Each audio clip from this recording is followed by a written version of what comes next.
Assalomu alaykum o'zbek, qirg'iz, tojik, qozoq va turkmen aka-ukalarim, ushbu videoda siz bizni faxrlantirib, g'ururlantiradigan nafaqat erkaklar, balki mard ayollar haqida gaplashib, ularni xotirlaymiz.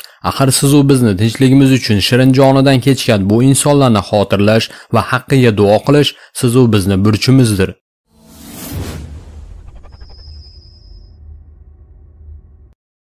Bir 1939-yilgi butun ittifoq aholini ro'yxatiga olish ma'lumotlariga ko'ra, Qozog'istonning SSR vaqtidagi aholisining soni Ikkinchi jahon urushidan oldin 6 million kishidan ziyodroq bo'lgan.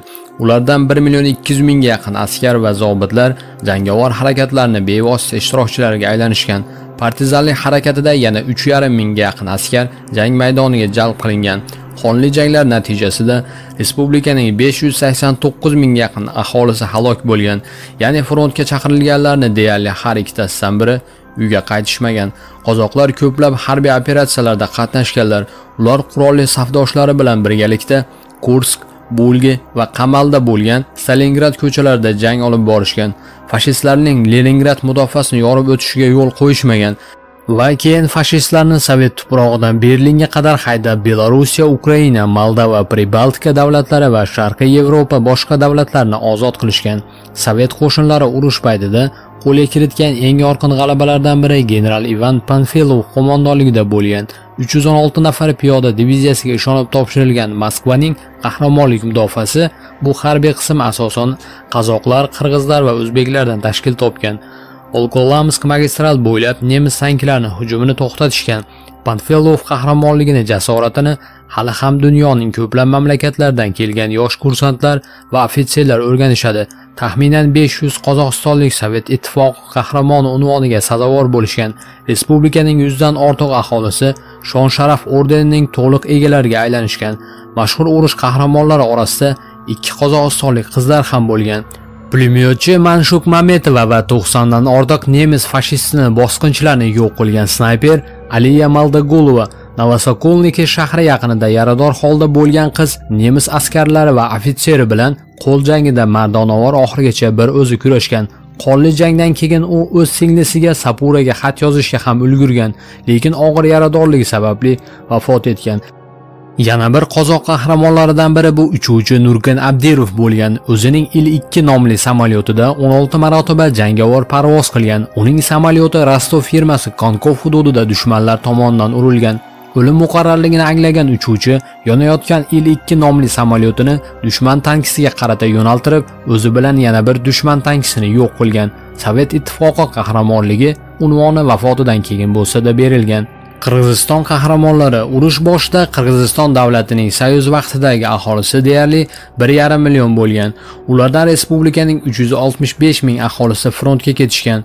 Ular afsonaviy Panfilov diviziyasi tarkibida jang qilishgan va Stalingraddan Berlingacha yo'l olishib SSR va Sharqiy Yevropa davlatlarini fashizmdan ozod qilishgan. 115 mingga yaqin qirg'izistonlik askarlar jonni fido qilishgan. Frontga ketgan respublika aholisi orasida minglab askarlar turli orden va medallar bilan mukofotlanishgan. Shulardan 73 nafar askar va ofitserlar Sovet ittifoqining qahramoni unvoniga sazovor bo'lishgan.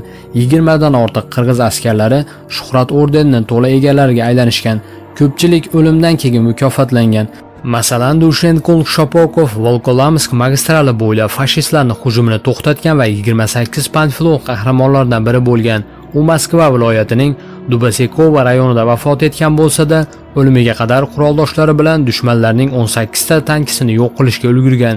Yana bir jasur qahramon Cholponbay To'leberdiyev Voronezh viloyati Selyavnoye Vtoraya qishlog'i yaqinida qahramonlik bilan halok bo'lgan. Sovet qo'shinlarining Don orqali o'tishiga dushman bunkerlari to'sqinlik qilgan. Ulardan deyarli uzluksiz avtomat o'qlari uzilib turgan bir paytda 160 nafar piyoda diviziyasining yarador askari barcha granatalarni ishlatib bo'lgach, tanasi bilan yopib dushman ambruriyasiga yuguradi. Uning fidoyligi quroldoshlariga strategik jihatdan muhim pog'onani egallashga imkon yaratib beradi. Oradan 6 oy vaqt o'tib, bu jasurlikni yana bir Sovet ittifoqi qahramoni Aleksandr Matorosov takrorlagan. General-mayor Dair Asanov taqdiri ham diqqatga sazovordir. U 11-artilleriya diviziyasining serjanti sifatida Xarkov viloyatining Pyatininskoye qishlog'i yaqinidagi jangda boshqalardan ajrab turgan.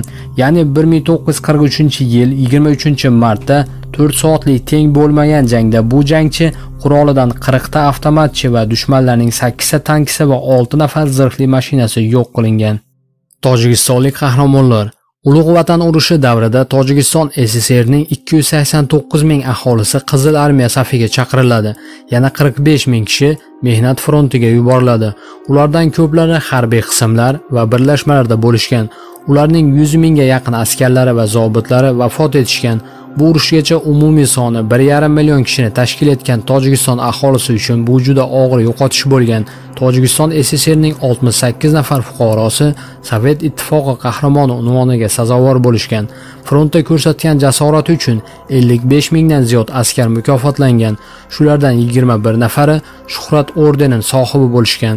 Fashizmga qarshi kurashda o'z xalqini ulug'lagan qahramonlardan biri bu Domullo Azizov. U 69 nafar piyoda diviziyasining pulemyot ekipaji komandiri bo'lib, Belarusiyani nemis bosqinchilaridan ozod qilish paytida mardonavor vafot etadi. U desant guruhi tarkibida kichik serjant bo'lib, Dneperdan o'tib birinchi bo'lib dushman handagiga shoshiladi. Domullo granatani uloqtirib, u yerda bo'lgan dushman askarlarini yo'q qiladi. Keyin esa u nemis pulemyotini burab, fashistlarga qarata o'q uzadi.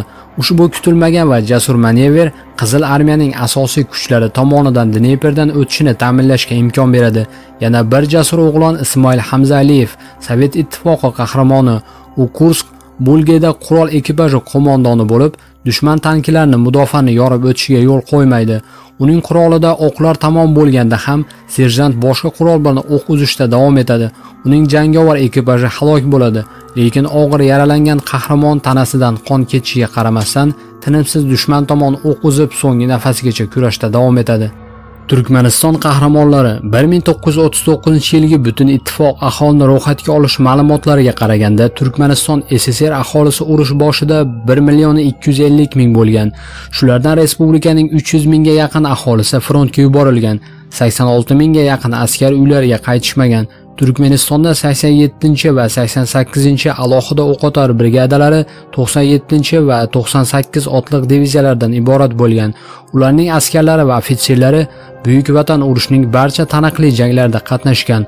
Ular Kursk, Bulga ustida, Moskva yaqinida, Kavkazda, Stalingradda jang qilishgan. Sharqiy Yevropa mamlakatlarini fashizmdan ozod qilishgan. 78 ming askar jangovar orden va medallar bilan taqdirlangan bo'lsa, 112 nafar turkmen Sovet ittifoqi qahramoni unvoniga sazovor bo'lishgan.